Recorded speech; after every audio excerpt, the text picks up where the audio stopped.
ان المتقین فی مقام امین، یقیناً متقی لوگ امن والے مقام میں ہوں گے، امن و امان والی جگہ میں کوئی پریشانی نہیں ہوگی، باغات اور چشموں میں ہوں گے، پہنیں گے اس میں سندس باریک ریشم، استبرق موٹا ریشم، اور پہن کر آمنے سامنے بیٹھے ہوں گے۔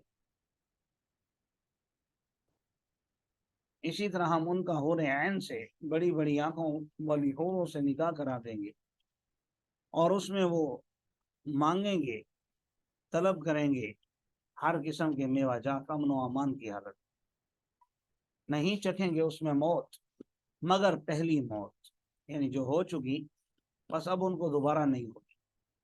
ووقاہم عذاب الجحیم، اور ان کا رب ان کو جہنم کے عذاب سے بھی بچا لے گا۔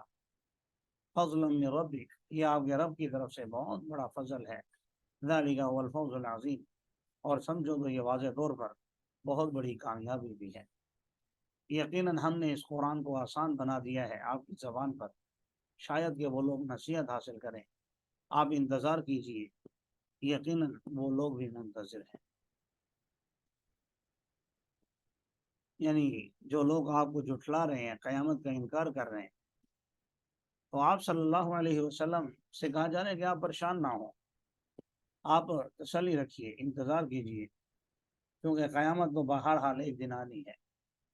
جب آئے گی تو ان کی تمام غلط فہمیاں بھی دور ہو جائیں گی، اور اس کا بھی ازالہ ہو جائے گا، اور آپ کا سچ بھی ان کے سامنے آ جائے گا، اور اس وقت پھر ان کو سخت سزاؤں کا اور سخت حالات کا سامنا کرنا پڑے گا جو یہ کر نہیں پائیں گے۔